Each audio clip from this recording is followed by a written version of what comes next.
వచ్చినప్పుడు ఒక వ్యక్తిని చూస్తే మీరు ఆ వ్యక్తికి వచ్చినటువంటి సమస్య అంటే ఎలా గుర్తిస్తారు? ఫంక్షనాలిటీ అనేది దెబ్బతింటూ ఉంటుంది. లైక్ వాడి యొక్క సెల్ఫ్ కేర్లో, అంటే వాడి యొక్క వర్క్లో, వాడి communication abilities.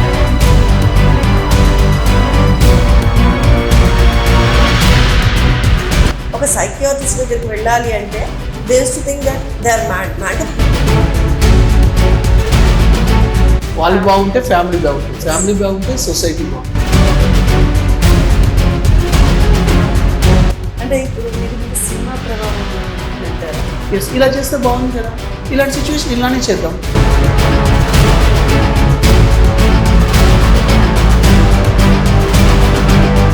Lucky Sudheer welcomes you. నమస్తే, నేను మీ లక్ష్మి. ప్రస్తుత సమాజంలో చిన్నవాళ్ళు, యూత్, పెద్దవాళ్ళు అందరూ కూడా సాధారణంగా చూస్తున్నటువంటి సమస్య ఇది. కాకపోతే ఏంటంటే జ్వరం వచ్చింది, తలనొప్పి వచ్చింది అంటే మన శరీరానికి ఏదైనా గాయం తగిలితే డాక్టర్ దగ్గరికి వెళ్ళడానికి ఏమాత్రం కూడా సంకోచించాం. కానీ ఇక్కడ ఈ డాక్టర్ పేరు వింటే చాలు వామ్మో అంటారు, అలా భయపడుతూ ఉంటారు. అసలు ఆ డాక్టర్ ఎవరు, ఎందుకు అంత భయం, అదే తెలుసుకుందాం. ఈరోజు ప్రస్తుతం మనం డాక్టర్ దిలీప్ చక్రవర్తి గారితో ఉన్నాము, సైకియాట్రిస్ట్. మన మనసుకి తగిలినటువంటి గాయాలు ఎలా నయం అవ్వాలో దానికి ఒక చక్కని సొల్యూషన్తో మన ముందుకు వచ్చారు. నమస్తే sir, welcome to Lucky Sudheer. Hello అండి, నా పేరు doctor Dilip Chakravarthy, consultant psychiatrist at Asha clinic, Dilsukhnagar branch. మాది ఆశా హాస్పిటల్స్ ఒక బ్రాంచ్ అండి. ఇది మనకి మెయిన్ బ్రాంచ్ వచ్చేసి ఆశా హాస్పిటల్స్ బంజారా హైదరాబాద్లో ఉంది, రోడ్ నెంబర్ 14. బేసిక్గా ఇక్కడ మనము ఆశా న్యూరో మాడ్యులేషన్ క్లినిక్స్ అనేది రన్ చేస్తున్నాము. దాంతోపాటు అన్ని సైకలాజికల్ డిజార్డర్స్కి అవుట్ పేషెంట్గా ట్రీట్మెంట్ అనేది ఇవ్వడం జరుగుతుందండి. It includes pharmacological therapies and also psychotherapies along with neuromodulation therapies like magnetic stimulation therapies అంటాం. Majorly for depression and OCD treat చేస్తామండి. Thank you for inviting me to have a discussion about major psychological problems in the society. It's most happy to hear sir. అంటే మీలాంటి వాళ్ళు అసలు మాకు ఛానల్కి వచ్చి ఇట్లాంటి కన్వర్జేషన్, ఎందుకంటే నార్మల్ డాక్టర్స్ని కలవడానికి ఏమాత్రం సంకోచించని వాళ్ళు, బట్ మనసుకి వచ్చినటువంటి ప్రాబ్లమ్స్ కానీ అంటే అవి చిన్న ప్రాబ్లమ్స్ అనుకుంటారు, కానీ అవి ఎంత పెద్ద ప్రాబ్లం అవుతుంది అనేది తర్వాత ఫేస్ అయినాక కంప్లీట్ ఫైనల్ స్టేజ్లో వస్తారు. Before that I want to ask you one question sir. అంటే ఒక సమస్య వచ్చినప్పుడు ఒక వ్యక్తిని చూస్తే మీరు ఆ వ్యక్తికి వచ్చినటువంటి సమస్య అంటే ఎలా గుర్తిస్తారు? అంటే కండిషన్స్ కానీ లేకపోతే ఇలాంటివి వాళ్ళకున్న సిమ్టమ్స్ ఇటువంటివి ఎలా రికగ్నైజ్ చేయొచ్చు? గుడ్ క్వశ్చన్ అండి. ఫస్ట్ మనకి ఒక వ్యక్తి సైకలాజికల్ ప్రాబ్లంతో బాధపడుతున్నాడా లేదా అనేది గుర్తుపట్టడం కష్టమైన, కానీ కొన్ని లక్షణాలు అంటూ మనము ఐడెంటిఫై చేసుకోవడం జరుగుతుంది. సపోజ్ ఒక వ్యక్తి డిప్రెషన్తో బాధపడుతున్నాడు, ఆ వ్యక్తికి డిప్రెషన్ ఉందా లేదా అనేది వాడికి తెలియదు, ఇంట్లో వాళ్ళకు కూడా తెలియకపోవచ్చు, కానీ కొన్ని లక్షణాలు అనేటివి మనము గుర్తించాల్సి ఉంటుంది. వాడు రోజు చేసుకునే పనిలో ఏమైనా డిస్టర్బ్ అవుతుందా, లైక్ ఇంపార్టెంట్గా మనం 4 కేటగిరీలో డివైడ్ చేసుకుంటాం. సైకలాజికల్ డిజార్డర్స్తో బాధపడుతున్న వాళ్ళకి మేజర్గా కొన్ని లక్షణాలతో పాటు ఫంక్షనాలిటీ అనేది దెబ్బతింటూ ఉంటుంది. లైక్ వాడి యొక్క సెల్ఫ్ కేర్లో, అంటే వాడి యొక్క వర్క్లో, వాడి కమ్యూనికేషన్ ఎబిలిటీస్లో, వాడి ఇంటర్పర్సనల్ రిలేషన్షిప్స్లో, ఈ 4 కేటగిరీలో వాడు ఏదో ఒక డైమెన్షన్లో వాడికి సఫర్ అవుతుంటాడు. ఈ 4 కేటగిరీలో ఏ కేటగిరీలో సఫర్ అవుతున్నాడు, వాటికి యొక్క కారణాలు ఏంటి అనేది మనం కనుక్కోవాలి. దానికి డిప్రెషన్ అయిన ఉండొచ్చు, యాంగ్జైటీ అయిన ఉండొచ్చు, major psychological problems like schizophrenia అయినా ఉండొచ్చు, మనోవైకల్యమైన ఉండిండొచ్చు. కానీ ఈ 4 కేటగిరీలో వాడు సఫర్ అవుతున్నాడు అనేది గుర్తించేది ముఖ్యంగా పేషెంట్తో పాటు చుట్టూ ఉన్న ఫ్యామిలీ మెంబర్స్. వాళ్ళు ఈ 4 కేటగిరీలో ఎక్కడో వాడు సఫర్ అవుతున్నాడు అంటే వాడు రోజు పరిశుభ్రంగా ఉండేవాడు, ఇప్పుడు ఈ మధ్య లేడు. రోజు వర్క్ వెళ్ళేవాడు, ఈ మధ్య సరిగ్గా చేయట్లేదు. ఇంతకుముందు మంచిగా కమ్యూనికేషన్ చేసేవాడు, సొసైటీలో కలిసేవాడు, ఎందుకు ఇప్పుడు ఇలా లేడు. ఇంటర్పర్సనల్ రిలేషన్షిప్స్ బాగా మెయింటైన్ చేసేవాడు, ఇప్పుడు ఊరికే కోపడుతున్నాడు, ఊరికే మూడీగా ఉంటున్నాడు. అంటే ఎక్కడో వాడికి సమస్య ఉంది అనేది వీళ్ళు గుర్తించి, పేషెంట్ అయినా గుర్తించవచ్చు, ఫ్యామిలీ మెంబర్స్ అయినా గుర్తించవచ్చు. కానీ depending upon the underlying condition బట్టి పేషెంట్కి తెలుస్తుంది, ఫ్యామిలీ మెంబర్స్కి తెలుస్తుంది. అప్పుడే అది ఏదో ఒక ప్రాబ్లంతో సఫర్ అవుతున్నాడని గుర్తించుకొని ఆ లక్షణాలతో వాళ్ళు వచ్చినప్పుడు doctor will identify what kinds of symptoms, ఎన్ని రోజుల నుంచి ఉంది, ఎటువంటి లక్షణాలు చూస్తున్నారు. ఇనిషియల్గా పేషెంట్తో మాట్లాడడం, లేదంటే పేషెంట్ ఒకవేళ కమ్యూనికేట్ చేయలేకపోతున్నారు అన్నప్పుడు ఫ్యామిలీ మెంబర్స్, ముఖ్యంగా గత 6 నెలలుగా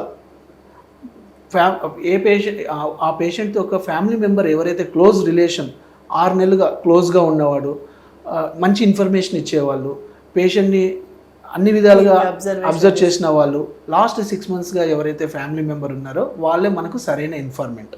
వాళ్ళు ఇచ్చిన ఇన్ఫర్మేషనే మనకి ఇంపార్టెంట్. దాని ప్రకారం మనం ఐడెంటిఫై చేసి డయాగ్నోస్ చేసి ట్రీట్మెంట్ ఇవ్వడం జరుగుతుంది. అంటే ఇప్పుడు ప్రాబ్లం ఫేస్ చేస్తున్నారు సార్ అక్కడ, కానీ ఒక సైకియాట్రిస్ట్ దగ్గరికి వెళ్ళాలి అంటే వాళ్ళు అరే నాకేమన్నా పిచ్చా, నేను ఎందుకు వెళ్ళాలి అని అనుకునే వాళ్ళు చాలా వరకు కూడా, అంటే మొన్నటి వరకు కూడా ఒక సైకియాట్రిస్ట్ దగ్గరికి వెళ్ళాలి అంటే they use to think that they are mad. అంటే పిచ్చి వాళ్ళు అయితేనే అక్కడికి వెళ్తారు, లేకపోతే వెళ్ళరు. ఏదైనా ప్రాబ్లం వస్తే ఓవర్కమ్ చేయాలి, కానీ మాకు చెప్పురా మేమున్నాము అని అంటారు. కానీ అంటే జ్వరం వచ్చింది అనుకోండి, మాకు తెలిసిన ట్యాబ్లెట్లు ఇస్తామని అనరు, 2 రోజులు వేసుకుంటారు, మళ్ళీ 3వ రోజు కంపల్సరీ డాక్టర్ని కన్సల్ట్. కానీ ఇక్కడికి వచ్చినప్పుడు ఎందుకని అంత ఆలోచన చేస్తున్నారు అసలు? బేసిక్గా అది స్టిగ్మా అండి. సొసైటీలో చూస్తున్నదే, వాడు ఒక పేషెంట్ సైకియాట్రిస్ట్ దగ్గర తీసుకున్నాడంటే వాడికి మేజర్ మానసిక ప్రాబ్లం ఉంది, వాడు ఇంకా లైఫ్ లాంగ్ మందుల మీదనే ఉండాలి, ఇంకా వాడిని ఒక లేబుల్ చేసేస్తారు, సైకియాట్రీ పేషెంట్గా లేబుల్ చేస్తారు. వానికి వర్క్లో కానీ రేపు ఫ్యూచర్లో మ్యారేజ్ అవ్వాలన్నా కానీ ఒక బిజినెస్ పరంగా కానీ వానికి ఒక చునకనగా చూస్తారు, డిస్క్రిమినేట్ చేస్తారు అనే స్టిగ్మా అనేది ప్రజల్లో ఉన్నందువల్ల ఇలాంటి మనము చూస్తూ ఉంటాము. ప్రజెంట్గా ప్రతి ఒక్కరు గుర్తించాల్సింది ఏంటి అంటే WHO ప్రకారం ఆరోగ్యమే మహాభాగ్యం. అంటే దాని యొక్క డెఫినేషన్ కూడా, హెల్త్కి ఇచ్చిన డెఫినేషన్ కూడా వరల్డ్ హెల్త్ ఆర్గనైజేషన్ ఇచ్చిందంటే ఒక పర్సన్ ఫిజికల్గా, మెంటల్గా, సోషల్గా వెల్బీయింగ్ ఈ 3 డైమెన్షన్స్లో బాగున్నాడు అంటేనే ఆరోగ్యంగా ఉన్నట్టు. నాకేం జ్వరం లేదు, నాకు తలనొప్పి లేదు, ఒళ్ళు నొప్పులు లేవు, నేను ఆరోగ్యంగా ఉన్నానంటే కాదు. నువ్వు మానసికంగా బాగున్నావా, సోషల్గా బాగున్నావా, శారీరకంగా బాగున్నావు, ఈ 3 డైమెన్షన్స్లో నువ్వు బాగున్నావు అంటే ఎస్ యు ఆర్ హెల్తీ. ఇంకా నేను ఎవరు ఆపలేరు. You can go head. If you are not fine in any one of these dimensions you have to take treatment. You identify the disorder. ఏ విషయంలో నువ్వు బాలేవు అనేది నువ్వు గుర్తించుకోవాలి. ప్రతి ఒక్కరూ అర్థం చేసుకోవాల్సింది ఏంటంటే నాకు ప్రాబ్లం అవుతుందని వాడే ఐడెంటిఫై చేసినా కూడా చాలామంది అది బయటికి పెట్టుకోలేకపోతున్నారు. Especially psychological problems. Even though వాళ్ళు చదువుకున్న వాళ్ళు అయ్యుండొచ్చు, వాళ్ళ చుట్టుపక్కల ఈ ప్రాబ్లమ్స్ చూసిన వాళ్ళు అయ్యుండొచ్చు. వాళ్ళకంటూ ఆ ప్రాబ్లం వచ్చినప్పుడు ఆ స్టిగ్మా నుంచి బయటపడి దాన్ని ఫేస్ చేసి ట్రీట్మెంట్ ఇప్పించుకుంటే మేజర్గా బెనిఫిట్ అయ్యేది పేషెంట్. వాళ్ళ తర్వాత ఒక కేర్ టేకర్స్. ఆటోమేటిక్గా వాళ్ళు బాగుంటే ఫ్యామిలీ బాగుంటుంది, ఫ్యామిలీ బాగుంటే సొసైటీ బాగుంటుంది, సొసైటీ బాగుంటే దేశమే బాగుంటుంది. సో హెల్త్కి అంత రిలేషన్ అంటూ ఉంటుంది. సో మానసికంగా చిన్న ప్రాబ్లమా పెద్ద ప్రాబ్లమా అని ఉండదు. అది సఫర్ చేస్తుందా వాడు ఐడెంటిఫై చేసుకోవడం మన బాధ్యత, ఫ్యామిలీ మెంబర్ బాధ్యత. దానికి ట్రీట్మెంట్ తీసుకోవడం కూడా ప్రతి ఒక్కరి బాధ్యత ఉంది. యాజ్ ఎ డాక్టర్గా వాళ్ళకు కూడా నేను కరెక్ట్ ఐడెంటిఫికేషన్, డయాగ్నోసిస్ చేసి మంచి ట్రీట్మెంట్ సలహా ఇవ్వడం అనేది నా బాధ్యత. అంటే ఇప్పుడు నార్మల్గా ఫీవర్ వచ్చింది అనుకోండి, malaria or typhoid or anything ఏదైనా వస్తే మనం బ్లడ్ టెస్ట్ అని అవి ఇవి చేయించి తెలుసుకుంటూ ఉంటారు. అదే మరి ఇలా మానసికంగా ప్రాబ్లం వచ్చింది అనుకోండి, ఎటువంటి టెస్ట్లు చేయిస్తుంటారండి? దానికి మనకి సైకోమెట్రిక్ టెస్ట్ అని ఉంటాయండి, డయాగ్నోస్టిక్ టెస్ట్ ఉంటాయి, personality assessment, IQ assessment, diagnostic psychometry. కొన్ని మనకి సైకలాజికల్ టెస్టింగ్స్, కొన్ని మెటీరియల్స్ ఉంటాయి, దాని ద్వారా కూడా మనం ఐడెంటిఫై చేయొచ్చు. Right from anxiety, minor psychological problem నుంచి మేజర్ సైకలాజికల్ ప్రాబ్లం వరకు కూడా ఐడెంటిఫై చేయొచ్చు. ఒక పేషెంట్ అసలు ఏం మాట్లాడు, తినట్లేదు, నిద్రపోవట్లేదు, ఊరికి అట్లా స్టాచ్యూ లాగా ఉంటాడు, ఓకే, అది కూడా ఒక సైకలాజికల్ కండిషన్. రూల్ అవుట్ చేసుకోవాలి, అది ఫిజికల్ కండిషన్ నుంచి సైకలాజికల్ ప్రాబ్లం వచ్చిందా, మేజర్ సైకలాజికల్ ప్రాబ్లం వచ్చిందా అనేది మనం ఐడెంటిఫై చేసుకుంటే దానికి ఒక టెస్ట్ ఉంటాయి, స్కేల్స్ కూడా ఉంటాయి. మైల్డ్ లెవెల్లో ఉందా, మోడరేట్ లెవెల్లో ఉందా, సివియారిటీ లెవెల్లో ఉందా, ఆ సిమ్టమ్స్ బట్టి, స్కేల్స్ బట్టి మనము ఐడెంటిఫై చేయొచ్చు. రేటింగ్ స్కేల్స్ ఉంటాయి, దాంతోపాటు టెస్ట్లు కూడా ఉంటాయి. వీడు ఎటువంటి ప్రాబ్లంతో సఫర్ అవుతున్నాడు, అది మనకి ఎక్స్పర్ట్స్ ఉంటారండి. They do the testing and they will give the report. According to those reports we will diagnose and treat. Okay, fine sir. సరే అండి, ఇప్పుడు ఫస్ట్ స్టేజ్లో రికగ్నైజ్ చేయటము అండ్ కొంత స్టేజ్ వచ్చినాక అంటే ఫస్ట్ స్టార్టింగ్లో వాళ్ళు వి కెన్ ఓవర్కమ్ అన్నట్టుగా ఉంటారు, ఫైనల్గా వచ్చే లోపల ఒకలాగా ఉంటుంది. అంటే ట్రీట్మెంట్ అనేది ఈ స్టార్టింగ్లో ఎలా ఉంటుందో ఆఫ్టర్ కొన్ని స్టేజెస్ తర్వాత కూడా అలానే ఉంటుందా, లేకపోతే ఏమైనా డిఫరెన్సెస్ ఉంటాయా ఈ ట్రీట్మెంట్స్? మంచి క్వశ్చన్ అండి. యాక్చువల్గా ప్రతి ఒక్క, ఇప్పుడు మీరే చెప్పారు టైఫాయిడ్, మలేరియా ఉంటుంది, దేనికైనా early diagnosis and treatment is better. Okay, దానికన్నా ముందు prevention is better than cure. Exactly. నువ్వు దుమ్ముకి వెళ్తే డస్ట్ అలర్జీ వస్తుందంటే దుమ్ముకి వెళ్ళకపోవడే మానేయాలి, వచ్చిన తర్వాత ట్రీట్మెంట్ తీసుకోవాల్సిందే. So prevention is better than cure. సరే, మనకి ఆన్సెట్ వచ్చింది, సిమ్టమ్స్ వచ్చినాయి, ఎర్లీ ఆన్సెట్ అంటే ఎర్లీ డయాగ్నోసిస్, ఇనిషియల్ స్టేజ్లో గుర్తించి ట్రీట్మెంట్ ఇస్తే ఫర్దర్గా రిలాప్స్ ప్రివెంట్ చేయొచ్చు, ఎపిసోడ్స్ని ప్రివెంట్ చేయొచ్చు, మేజర్ కాన్సిక్వెన్సెస్ని కూడా ప్రివెంట్ చేయొచ్చు. ఎస్పెషల్లీ సైకలాజికల్ ప్రాబ్లమ్స్ ఎలా ఉంటుందంటండి, ట్రీట్మెంట్ ఇవ్వకపోతే ఆ జబ్బు వ్యక్తిత్వంగా మారిపోయే ఛాన్స్ ఉంది. ఇప్పుడు ఓసిపిడి అంటారు, అంటే అబ్సెసివ్ కంపల్సివ్ పర్సనాలిటీ ట్రైట్స్ అంటారు. అంటే వాడు పుట్టుకతోనే కొద్దిగా ఓవర్ నీట్గా ప్రతి ఒక్కటి సిస్టమేటిక్గా చేస్తూ ఉంటారు, అబద్ధాలు చెప్తే నచ్చదు, చిన్న చిన్న వాటికే కోపడుతుంటారు. అది వాడి ఫంక్షనాలిటీ దెబ్బతింటున్నప్పుడు మనం బేసిక్ కౌన్సిలింగ్తో, చిన్న ట్యాబ్లెట్స్తో వాని కోపాన్ని ఇవన్నీ శాంతించవచ్చు. లేదు, అది ట్రీట్మెంట్ కానీ తీసుకోకపోతే అది ఒక డిజార్డర్గా కూడా మారవచ్చు. డిజార్డర్ ఎప్పుడు అంటాం, నేను ఇంతకుముందు ఫస్ట్లో చెప్పినట్టు 4 డైమెన్షన్స్లో ఇంటర్ఫియర్ అయితే అది డిజార్డర్గా ఉంటుంది. అది పర్సనాలిటీ డిజార్డర్గా మారిందంటే ట్రీట్మెంట్ అనేది కూడా కష్టం అవుతుంది. సో ఇనిషియల్ స్టేజెస్లో ఎస్, నా వ్యక్తిత్వం వల్ల నేను కొన్ని నష్టపోతున్నాను, దీనికి ఏదో ఒకటి సొల్యూషన్ ఏంటి, మీట్ ఏ సైకియాట్రిస్ట్, ఒక సైకాలజిస్ట్, థెరపీ తీసుకోండి, మీ ప్రాబ్లం ఏంటి ఐడెంటిఫై చేసుకోండి, ఎందులో మీరు సఫర్ అవుతున్నారు, రిలేషన్షిప్లో సఫర్ అవుతున్నారా, కమ్యూనికేషన్లో సఫర్ అవుతున్నారా, మీ వర్క్ పర్ఫార్మెన్స్ దెబ్బతింటుందా దీనివల్ల అనేది మీరు ఐడెంటిఫై చేసుకొని చేయండి. ఎగ్జాంపుల్, చాలామంది ఇంట్రావర్ట్స్ ఉంటారు, వారు వర్క్ బాగా చేస్తుంటారు కానీ కమ్యూనికేట్ చేయలేరు.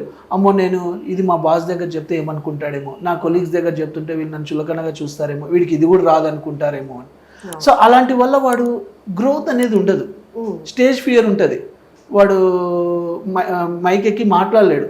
కానీ వాడికన్నా చదువులో తక్కువ మార్కులు వచ్చిన వాడు కన్నా కమ్యూనికేట్ బాగా చేస్తుంటాడు, వాడు గ్రోత్ ఉంటుంది. బేసిక్ థింగ్ ఏంటంటే ఇక్కడ ఇంటెలిజెన్స్తో సంబంధం లేదు, తెలివితేటలతో సంబంధం లేదు, వాడి యొక్క వ్యక్తిత్వంలో వాడు ముందుకు వెళ్ళలేకపోతున్నాడు. ఆ వ్యక్తిత్వాన్ని ఎందుకు మార్చుకోలేకపోతున్నారు అంటే ఈ ప్రాబ్లం చిన్నప్పటి నుంచి కూడా కొంతమందికి అది బై బర్త్ ఉంటుంది సార్. అంటే ఇంట్రోవర్ట్ గా ఉంటుంటారు, వాళ్ళు అనుకున్నది అంటే వాళ్ళ మనసులో వాళ్ళు ఏదో అనుకుంటూ ఉంటారు, but they can't express themselves and అవన్నీ ఇగ్నోర్ అవుతుండే. అంటే చుట్టూ ఉన్న వాళ్ళు కూడా వీడు ఇంతే, వీడు ఏమీ చెప్పలేడు, వీడు మాట్లాడు అనే లోపల సగంగా వీళ్ళకి మాట్లాడాలన్నా కూడా మాట్లాడలేకపోవటం. సో అదొక టైప్ ఆఫ్ ఏమంటారు హిప్నటిజం అనేది. అదే అండి, దేవుడు మనకి ఇచ్చిన natural ability. After 16 years personality వ్యక్తిత్వం మారుతుందండి.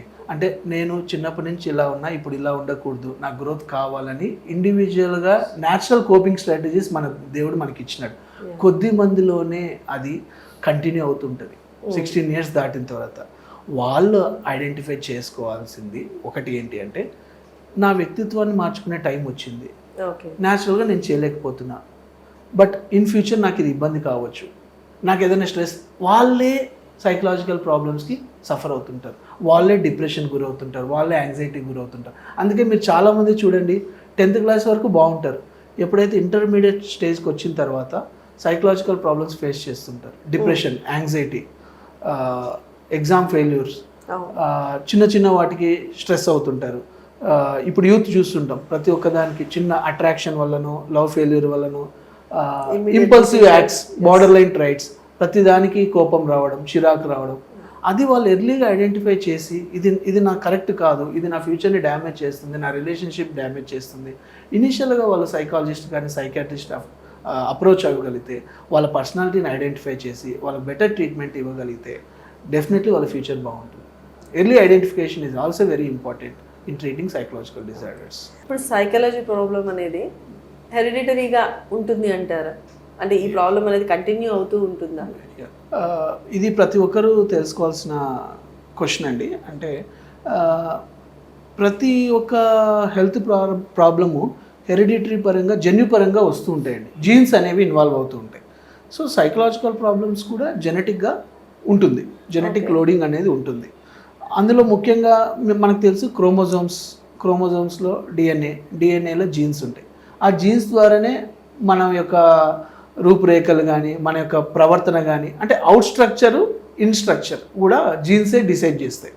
సో అలానే ఫాదరు కోపంగా మాట్లాడేవాడు, ఫాదరు కూల్గా ఉంటాడు, మదరు కూల్గా ఉంటారు, అన్నీ ఓపిక్గా వింటారు.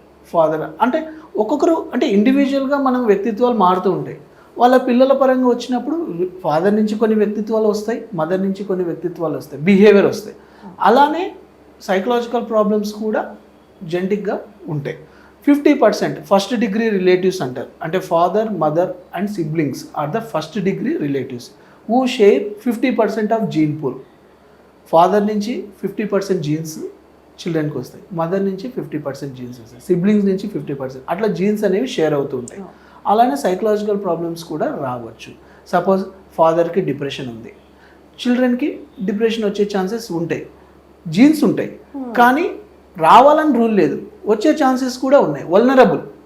సపోజ్ ఆ అబ్బాయి కానీ అమ్మాయి కానీ ఫాదర్కి డిప్రెషన్ వచ్చి ట్రీట్మెంట్ తీసుకున్నాడు, ఇప్పుడు బాగానే ఉన్నాడు. ఈ అమ్మాయి కానీ ఈ అబ్బాయి కానీ ఏదో ఒక స్ట్రెస్ వల్ల ఎగ్జామ్లో ఫెయిల్ అయినాడు, డిప్రెషన్ వచ్చే ఛాన్సెస్ ఎక్కువగా ఉంటాయి. సో అందుకనే parents education is very important. When they become parents, when they have some psychological problem, they should be more cautious, more awareness. Yes, నాకు డిప్రెషన్ ఉంది, మా పిల్లవాడికి వచ్చే ఛాన్సెస్ ఉన్నాయి, అవి రాకుండా నేను ఎటువంటి జాగ్రత్తలు తీసుకోవాలి అనేది కూడా వాళ్ళు తెలుసుకోవాలి. లైక్ ఎక్కువగా ఒత్తిడి చేయకపోవడం, స్ట్రెస్ఫుల్ ఎన్విరాన్మెంట్లో ఉంచకపోవడం, ఎన్విరాన్మెంటల్ ఫ్యాక్టర్స్, సపోర్టివ్ ఫ్యాక్టర్స్ ఇవి ఇస్తే ఖచ్చితంగా మనం నివారించవచ్చు. సో జెనెటిక్ లోడ్ అనేది మ్యాక్సిమం ఉంటుందండి, కంపల్సరీగా అది మనము ఐడెంటిఫై చేసుకొని, అందుకే జెనెటిక్ కౌన్సిలింగ్ అంటాం. సో ఒక మీరు గుడ్ క్వశ్చన్ అడిగారు. ఇంకా డీప్కి వెళ్తే మ్యారేజ్ చేసుకునే ముందే సపోజ్ ఒక మేజర్ సైకలాజికల్ ప్రాబ్లంతో ఒక అబ్బాయి కానీ ఒక అమ్మాయి కానీ బాధపడుతున్నారు. ఇప్పుడు వాళ్ళు ట్రీట్మెంట్ తీసుకున్నారు, కొద్దిగా మంచిగానే అయినారు, వాళ్ళ పరంగా వర్క్ అన్ని బాగానే చేసుకుంటున్నారు, ట్రీట్మెంట్లో ఉన్నారు. ఇప్పుడు మ్యారేజ్ చేయాల్సిన సిచ్యువేషన్ వచ్చింది. పేరెంట్స్కి కొద్దిగా అగ్ని పరీక్ష లాంటిదే. సో సంబంధాలు వస్తూ ఉంటాయి. ఎస్, చాలామంది రిలేటివ్స్ ఇలాంటి ప్రాబ్లం చెప్తే ఎవరు వస్తారు, సంబంధాలు జరుగుతాయా, వాళ్ళు వచ్చి పెళ్లి చేసుకుంటారా అని అంటారు. కానీ ఫిజికల్ ప్రాబ్లమ్స్ లాగానే ఇప్పుడు వాళ్ళకి సైనస్ ప్రాబ్లం ఉంది, డయాబెటీస్ ఉంది, హైపర్ టెన్షన్ ఉంది, అవి దాచిపెట్టి చేస్తామా చెప్పి చేస్తామా? ఇది కూడా అలాంటిదే. ఇప్పుడు ప్రతి ఒక్కరికి అవేర్నెస్ అనేది పెరుగుతుంది. సో ఆ స్టిగ్మాని బ్రేక్ చేసి, ఎందుకంటే పెళ్లి చేసుకొని రేపొద్దున కాపురం చేయాల్సింది భార్యాభర్తలు, ప్రతి ఒక్కటి వాళ్ళ గురించి అవగాహన అంటూ ఉండాలి. సో వాళ్ళ హెల్త్ పరంగా కూడా చెప్పి, మా పాపకి మా బాబుకి ఇలాంటి ప్రాబ్లం ఉందండి, ఇప్పుడు ఈ ట్రీట్మెంట్లో ఉంది, డాక్టర్ గారు అన్నీ బాగానే ఉన్నాయన్నారు, రెగ్యులర్ చెకప్స్ రావాలన్నారు, అన్ని పరంగా బాగానే ఉన్నాయి, హెల్త్ కండిషన్ రిపోర్ట్స్ అన్నీ చూపించి, అవసరమైతే ఎవరైతే పెళ్లి చేసుకోవాలనుకుంటున్నారో వాళ్ళ ఫ్యామిలీని, ఆ స్పౌస్ని తీసుకొచ్చి డాక్టర్తో కౌన్సిలింగ్ చేయించి ఎలాంటి కాన్సిక్వెన్సెస్ ఇన్ ఫ్యూచర్ రావచ్చు, రేపు పొద్దున పిల్లలు పుడితే వాళ్ళకి ఏమైనా వచ్చే ఛాన్స్ ఉందా, ఎటువంటి జాగ్రత్తలు తీసుకోవాలి, జెనెటిక్ కౌన్సిలింగ్ అనేది ఇస్తే రేపు పొద్దున మ్యారేజ్ అనేది కూడా ఒక స్ట్రెస్ అవ్వదు. ఎందుకంటే ప్రెగ్నెన్సీ ఒక స్ట్రెస్, మ్యారేజ్ ఒక స్ట్రెస్, కపుల్గా లీడ్ చేయడం ఒక స్ట్రెస్, ఫ్యామిలీని రన్ చేయడం ఒక స్ట్రెస్. సో ఆ స్ట్రెస్ఫుల్ లైఫ్లో మనము ప్రాపర్గా అవేర్నెస్ తెచ్చుకొని ట్రీట్మెంట్ తీసుకొని ఆ కపుల్ మధ్యలో అండర్స్టాండింగ్ పెంచుకుంటే ఆటోమేటిక్గా ప్రాబ్లమ్స్ ఎక్కడి నుంచి వస్తాయి? సగం మనమే రూల్ అవుట్ చేసినట్టు కాజెస్ని, సగం కాజెస్ మనమే రూల్ అవుట్ చేసినట్టు. సో కంపల్సరీగా చెప్పి చేయండి, ఒప్పుకున్న అబ్బాయికి ఒప్పుకున్న అమ్మాయికి ఇచ్చి చేయండి, అర్థం చేసుకున్న అమ్మాయికి ఇచ్చి చేయండి, వచ్చే వరకు వెయిట్ చేయండి. అంతేగాని దాచిపెట్టి చేయడం వల్ల నష్టపోయేది పేషెంట్, ఫ్యామిలీ మెంబర్సే. సార్ ఇంకొకటి, ఊర్లలో మనం గుడికి వెళ్ళినప్పుడు ఇది చాలా మంది కూడా ఒక ఫోబియా ఉంటుంది, అంటే దేవుడు ఒంటి మీదకి వచ్చాడు అని చెప్పేసి ఏమంటారు, అక్కడ ట్రామాలో ఉంటారు. యాక్చువల్లీ దే డూ దట్, అంటే వాళ్ళు ఒంటి మీదకి దేవుడు వచ్చేసాడు అమ్మో అనేసి అందరు కూడా కొంచెం పసుపు నీళ్ళు వేయడం ఇలా ఏవో చేస్తూ ఉంటారు. అంటే అది నిజంగానే వాళ్ళకి ఒంటి మీదకి దేవుడు వచ్చినట్టు వాళ్ళు ఫీల్ అవుతారా, లేకపోతే ఎలా అన్నట్టు, అది అంటే వాళ్ళ సైకలాజికల్ వే ఆఫ్ థింకింగ్ ఎలా ఉంటుంది? ఇక్కడ మనము కల్చర్ వెళ్ళాలండి. Culture and traditions. చాలా మంది ఊర్లలో అదొక బిలీఫ్. ఒక పండగ జరుగుతుంటే ఆ ఊర్లో ఆ రోజు అమ్మవారు కానీ స్వామి వాళ్ళ ఒంట్లో జరిగితే ఆ ఊరికి మంచిది జరుగుతుంది అనేది ఒక బిలీఫ్ అనేది నమ్ముతారు. అది మనం యాక్సెప్ట్ చేయాల్సిన ఫ్యాక్ట్. సో దాన్ని మనం మీరు అడిగిన క్వశ్చన్కి ట్రాన్స్ అండ్ పొసెసివ్ డిజార్డర్ అంటారు. అంటే ట్రాన్స్ అంటే వాడున్న కాన్షియస్ నుంచి వేరే స్టేట్లోకి వెళ్ళిపోయాడు by possessed by some God. ఎలా వెళ్ళిపోయినాడు వాడు? ఒక దేవుడు కానీ ఒక ఏదో ఒక శక్తి వాళ్ళలోకి వచ్చింది అని చెప్పేసి వాడు వెళ్ళిపోతుంటాడు. అది అందరికీ ఎందుకు జరగదు? కొద్దిమందికే జరుగుతుంటుంది. దానికి కారణాలు ఫీలింగ్ ఆఫ్ అంటే దాని గురించి ఎక్కువగా ఆలోచన కొద్దిగా వాళ్ళ యొక్క పర్సనాలిటీ మీద ఆధారపడి ఉంటుంది. వాళ్ళ ఫ్యామిలీలో కూడా అలాంటి తత్వం ఉన్న వాళ్ళు ఉంటారు. ప్లస్ ఆ ఊర్లో వీళ్ళకే రావాలి, వీళ్ళకి వస్తేనే మంచి జరుగుతుంది అనే ఒక బిలీఫ్ అనేది ఎస్టాబ్లిష్ జరిగి ఉంటుంది. సో అది ఎంత ఆఫెన్గా వస్తుంది? ఫెస్టివల్ టైంలోనే వస్తుందా? ప్రతి ఒక్క చిన్న విషయంలో స్ట్రెస్ అయినప్పుడు వస్తుందా? ఎక్కువ ఆనందపడినప్పుడు వస్తుందా? ఆ వచ్చినప్పుడు ఆ చుట్టుపక్కల ఎటువంటి డిస్టర్బెన్స్ క్రియేట్ చేస్తున్నారు, దాన్ని బట్టి మన ట్రీట్మెంట్ ఉంటుంది. సో కల్చరల్గా బిలీఫ్ అయినది ఇది. అది డిసీజ్గా ఎప్పుడు మారుతుంది అంటే ఫంక్షనాలిటీ దెబ్బతిన్నప్పుడు. నేను ఇంతకుముందు చెప్పినట్టే ఆ 4 డైమెన్షన్స్లో ఎప్పుడైతే దీనివల్ల కూడా అంటారు డిసోసియేషన్ అంటామండి. ఇప్పుడు నాకు నేను రీసెంట్గా కూడా కొన్ని కేసెస్ చూశాను. స్కూల్కి వెళ్ళాలంటే వాడి భయం, స్కూల్ ఫోబియా. ఎందుకు? టీచర్లు క్వశ్చన్లు అడుగుతారు, అందరి ముందు పనిష్మెంట్ ఇస్తారు, నాకు నచ్చదు, నేను స్కూల్ పోను. ఇప్పుడు స్కూల్కి నేను వెళ్ళనంటే అమ్మ నాన్న అరుస్తారు, తిడతారు, డాడీ కోపం చేస్తాడు. నేనేం చేయాలి? కడుపు నొప్పి వచ్చినట్టు చేయాలి. అది ఆ కాన్ఫ్లిక్ట్ వాడు యాక్ట్ చేయడు, డిసోసియేషన్ అయిపోతుంది. అంటే వాడి లోపల బాధ, స్కూల్కి వెళ్ళి బాధ, నేను టీచర్స్తో తిట్టించుకోవాలి, కొట్టించుకోవాలి, అందరూ పిల్లలు నన్ను అవహేళన చేస్తారు, బుల్లింగ్ చేస్తారు అనే బాధ వాడు బయటికి వ్యక్తపరచకుండా ఈ కడుపు నొప్పి ద్వారా బయటికి చెప్తాడు. అదే కన్వర్జన్ డిజార్డర్ అంటారండి. నిజానికి వాడు సబ్కాన్షియస్గా కడుపు నొప్పి వస్తుంటుంది, కడుపు నొప్పి వస్తున్నట్టే ఫీల్ అవుతాడు. ఆ సైకలాజికల్ ప్రాబ్లం. కొద్దిమంది ఫిట్స్ వచ్చిన సూడా ఫిట్స్ అంటారు, ఫిట్స్ వచ్చినా కొట్టుకుంటారు. ఎప్పుడైతే వద్దులే ఈరోజు నీకు ఇట్లా బాగాలేదు కదా మన స్కూల్కి వద్దని అంటే ఆటోమేటిక్గా రిలీఫ్ అయిపోతుంటారు. అంటే వాడి సెకండరీ గెయిన్ కొరకు ఈ సైకలాజికల్ సిమ్టమ్స్ బయట వస్తుంటాయి, అవి ఫిజికల్ సిమ్టమ్స్ లాగా కనిపిస్తుంటాయి.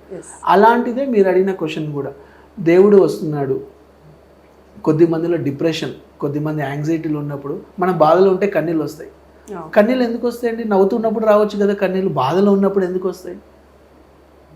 ఆ టైంలో మన బ్రెయిన్లో సెరోటోనిన్ అనే కెమికల్ యాక్టివేట్ అవుతుంది, ఇట్ విల్ రిలీజెస్ టీయర్స్. అలానే వాడి బాధ దేవుడు వచ్చినప్పుడు కన్నీళ్ళు వస్తాయి. ఇక్కడ దేవుడు వస్తున్నాడు, కన్నీళ్ళు వస్తే కొంచెం రిలీఫ్ అనిపిస్తుంది, బాధ తగ్గినట్టు అనిపిస్తుంది. దేవుడు వస్తే వాళ్ళకు కూడా ఆ బాధ తగ్గినట్టు అనిపిస్తుంది. Completely psychological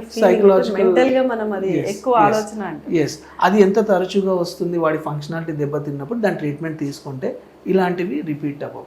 dissociation state. నిజానికి వాడికి నువ్వు వీడియో తీసి చూపిస్తే కానీ మనకు తెలియదు, నేనా ఇలా చేశాను, నాకు అసలు దేవుడు నాకు రావడం మీద నేను ఎందుకు ఇలా చేశానంట. నిజానికి వాడి ఇంటర్నల్ కాన్ఫ్లిక్ట్ దేవుడిని తీసుకొచ్చాడు, ఆ బాధని తీసుకొచ్చినాడు. అది ఒక డిజార్డర్.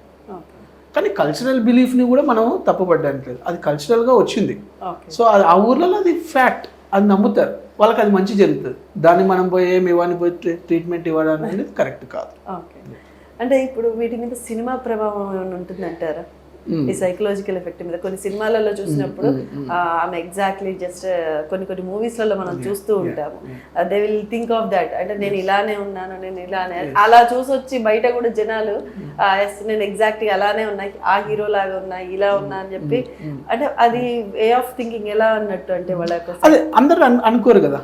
కొద్దిమంది నా ఫేవరెట్ హీరోని చూసినప్పుడు నా ఫేవరెట్ హీరోలానే నేను డ్రెస్అప్ అవ్వాలి, నా ఫేవరెట్ హీరోనే మాట్లాడాలి అని వాడి మ్యానరిజమే మార్చుకోవాలి అన్నట్టు వాళ్ళకి అది ఒక కంఫర్ట్. అలానే ఒక కాన్ఫ్లిక్ట్ని కూడా వాళ్ళు అలా అనువదించుకుంటారు. ఇప్పుడు నా ఫేవరెట్ హీరో ఇలా బాధలో ఉన్నప్పుడు ఇలా చేశాడు, దేవుడు వచ్చినట్టు చేసినాడు, కోపంగా చేసినాడు, డ్రింక్ చేసినాడు, నేను కూడా అలా చేస్తా. అలా చేస్తే నాకు ఆ డిస్టెన్స్ పోతుంది కదా. సో అదొక డిఫెన్స్ మెకానిజం అండి.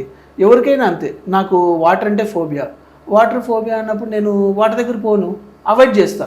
కానీ నిజానికి వాడు రేపు పొద్దున షిప్లో పోవాల్సిన సిచ్యువేషన్ వస్తుంది. పోకుంటే ఏమవుతుంది? ఈ లూజ్ సమ్ వర్క్, ఈ lose some business, everything. Yes. So అలాంటి సిచ్యువేషన్స్ వచ్చినప్పుడు డిఫెన్స్ మెకానిజం అనేది వాడుతూ ఉంటారు. సో దాన్ని అవాయిడ్ చేస్తుంటారు కొద్దిమంది ఆ కాన్ఫ్లిక్ట్ పోగొట్టుకోవడానికి ఇలా కన్వర్ట్ అవుతూ ఉంటారు. ఓకే. సో అంతేగాని సో ఎగ్జాంపుల్ సేమ్ లోపల ఒక బాధని, కాన్ఫ్లిక్ట్ని పోగొట్టుకోవడానికి వాళ్ళు ఇలా చేస్తుంటారు. దాంట్లో వాళ్ళ ఫేవరెట్ హీరోకి ఒక సినిమా చూస్తున్నప్పుడు ఆ ఇన్ఫ్లుయెన్స్ అనేది కంపల్సరీగా ఉంటుంది. దాన్ని వాళ్ళు అనువదించుకుంటారు. ఎస్, ఇలా చేస్తే బాగుంది కదా, ఇలాంటి సిచ్యువేషన్ ఇలానే చేద్దాం, నా హీరో అలానే చేశాడు, ఆ సినిమాలో ఇలానే చేశారు అట్లా. సో దానివల్ల వాళ్ళు కంఫర్ట్ జోన్కి వెళ్ళిపోతుంటారు. ఓకే. మళ్ళీ అది వాడి డిఫెన్స్ మెకానిజం వరకు అయితే ఓకే. వాడి యొక్క మళ్ళీ వాడి ఫంక్షనాలిటీ దెబ్బతింటుంది అన్నప్పుడు కంపల్సరీ ఐడెంటిఫై చేసుకొని ట్రీట్ చేసుకోవాలి. ఎందుకంటే లేకుంటే అది పర్సనాలిటీగా మారే ఛాన్సెస్ ఉంటుంది. దానివల్ల సఫర్ అయ్యేది కేర్ గివర్స్, పేషెంట్. ఈ సైకాలజీ ప్రాబ్లం ఉన్న వాళ్ళు సార్, అంటే ఈ సమస్య ఉంది అని అనుకున్నప్పుడు మీరు ఎట్లా ట్రీట్మెంట్ ఇస్తారు వాళ్ళకి? అంటే లెవెల్ ఆఫ్ ట్రీట్మెంట్స్లలో కానీ వాళ్ళు మీ దగ్గరికి ఎలా అప్రోచ్ అవ్వాలి ఏంటి, దాని మీద ఒక చిన్న ఫైనల్ కన్క్లూజన్ ఇవ్వండి సార్ మా ప్రేక్షకులకి. ఎప్పుడైతే పేషెంట్స్ కానీ వాళ్ళ ఫ్యామిలీ మెంబర్స్ కానీ మమ్మల్ని అప్రోచ్ అయినప్పుడు మేము ఎర్లీగా ఎటువంటి బేసిక్ సిమ్టమ్స్ ఏంటి వాళ్ళు రీసెంట్ టైమ్స్లో చూస్తున్నారు. నేను ఇంతకుముందు చెప్పినట్టు 6 monthsకి ఒక ఇన్ఫర్మెంట్ ఎవరైతే అబ్జర్వ్ చేశారో అది 6 months అని కాదు, రీసెంట్ టైమ్స్లో వాళ్ళకి ఎప్పటి నుంచి ఇబ్బంది అయింది, దానికి సిమ్టమ్స్ ఎలా ఉన్నాయి, డ్యూరేషన్ ఏంటి, వాళ్ళు క్రైటీరియా ఎంతవరకు మీట్ అవుతున్నారు అనేది డయాగ్నోసిస్ చేసి ఆ సిమ్టమ్స్కి ఇనిషియల్గా మేము ఓన్లీ కౌన్సిలింగ్ అవసరమా, మెడికేషన్ కంపల్సరీగా ఉందా, ఎందుకంటే మెడికేషన్స్ ఆల్సో డూ వండర్స్. ఎందుకంటే మనదంతా కూడా ఎవిడెన్స్ బేస్డ్ మెడిసిన్, ప్రతి ఒక్కటి స్టాటిస్టికల్ డేటా ఉంటుంది.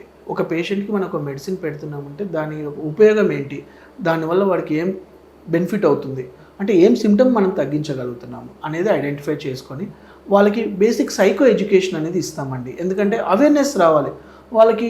నాకు ఇది సమస్యగానే అనిపిస్తుందండి, దీనికి సొల్యూషన్ ఉందా అనే క్వశ్చన్తోనే వస్తారు. 99%, 100% ఒక సైకాట్రిస్ట్ దగ్గరకు ఒక పేషెంట్ వచ్చినాడంటే కంపల్సరీగా బెనిఫిట్ ఉంటుందనే నా నమ్మకం. ఎందుకంటే ఇప్పుడు అడ్వాన్స్డ్ ఒకప్పుడు సైకాట్రీలో మనం ఒక 2-3 మాలిక్యూల్సే ఉండేవి, వాటితోనే ట్రీట్ చేయడం. ఇప్పుడు మైనర్ సైడ్ ఎఫెక్ట్స్ని తగ్గించుకుంటూ మేజర్గా ప్రాబ్లమ్స్ని ఐడెంటిఫై చేసుకుంటూ ట్రీట్మెంట్ ఇవ్వగలిగితే ప్రతి ఒక్కరూ దీని నుంచి బయటపడడానికి అవకాశం ఉంటుంది. సిమ్టమ్స్ని ఐడెంటిఫై చేయడం, దానికి అవసరమైన థెరపీస్ ఇవ్వడం, మెడికేషన్ ఇవ్వడం, రెగ్యులర్ చెకప్స్ అండ్ ఫాలోఅప్స్ ఉంటే మాత్రం కంపల్సరీగా మేజర్ రిలాప్సెస్ని అవాయిడ్ చేయొచ్చు. ఫ్యూచర్ కూడా మనము స్టేబుల్గా పేషెంట్ని పెట్టవచ్చు.